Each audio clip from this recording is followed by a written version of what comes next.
Thanks for joining us on Africa 24 for another edition of Decryptage. Today we are pleased to receive Ahunna EZIAKONWA, Regional Director of United Nations Development Programme for Africa. Madam EZIAKONWA, welcome to Africa 24. The United Nations Development Programme has been pivotal in addressing Africa's development challenges. How are you adapting UNDP strategies to align with Africa's aspirations for economic resilience amid global uncertainties?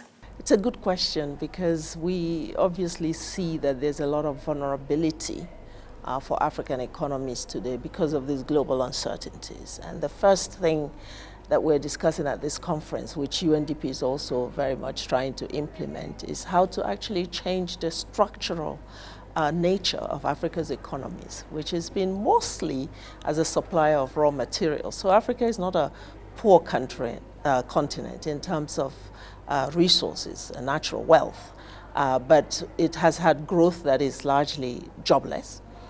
So we're looking at how to capacitate countries to actually be able to increase productivity, to add value to whether it's agricultural products or mineral resources, but also to gain access to a larger market. So the Africa Continental Free Trade Area is a big part of that, where we know that the One Africa market is going to transform productivity cultures, but also create bigger markets for the continent. The second area is youth. We think that Africa's youth will help secure a more sustainable future.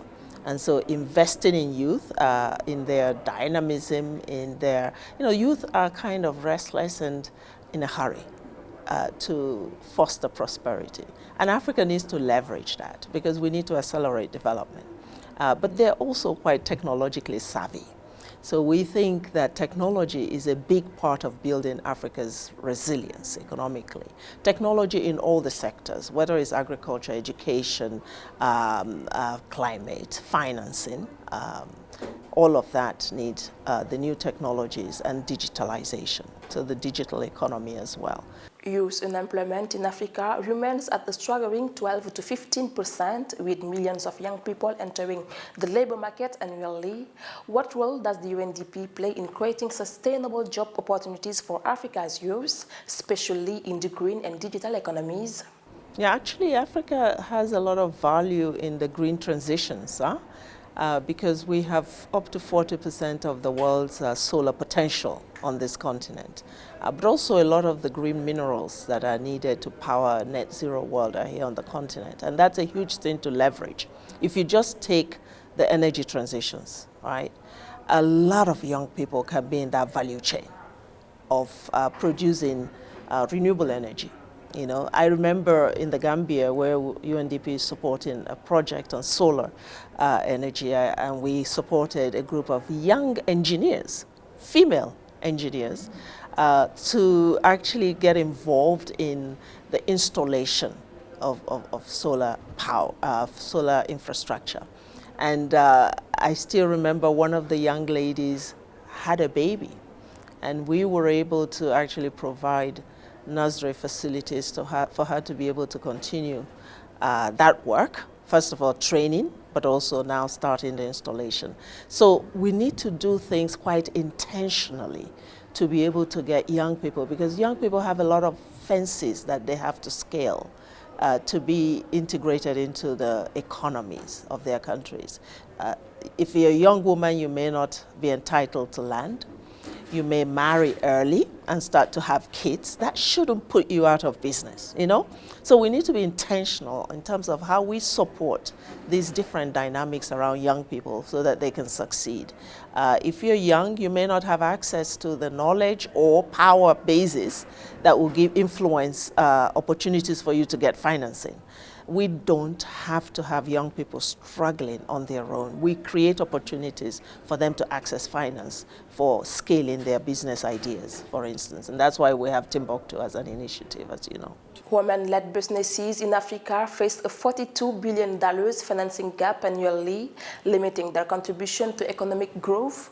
What initiatives is the UNDP implementing to address gender disparities in access to finance and economic opportunities? You know, we started at the continental level. Once the Africa Continental Free Trade Agreement was reached, we knew that women had to access this market. You know, we had to, especially women at the lower end of the economic chain, women in informal sector, who are not counted. Because you're not counted, you're not in the registry, so you're not going to be able to have access to finance.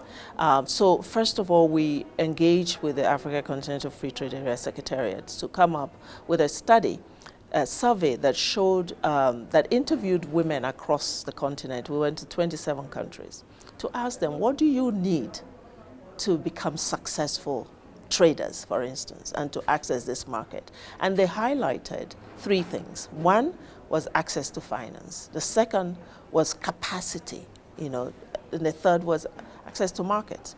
And so through that exercise, we were able to contribute to the protocol on women and youth within the Africa Continental Free Trade Area. So one is at the policy level and regulation level, where we influence policies that will be more favorable for these women as they try to do their business.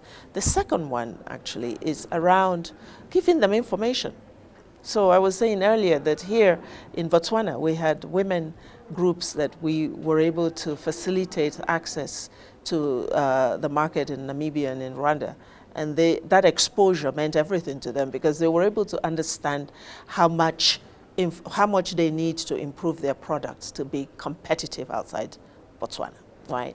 And secondly, they understood the steps that they would need to take to get certified for them to access the market. For instance, certification on origin of your products. And now we're facilitating government to give them, to certify them, so they can get access. So it's knowledge, it's access to market, but also it's access to finance.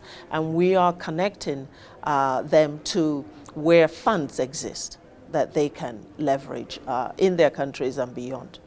Africa's energy transition requires significant investment, yet financing remains limited. How is the UNDP working with African governments and private sectors to accelerate access to affordable and sustainable energy solutions? That's the key word, affordable and sustainable, right? Because energy solutions we have to ensure that energy solutions don't leave people behind. And if you look at where we have the greatest poverty, energy poverty, it's in rural areas.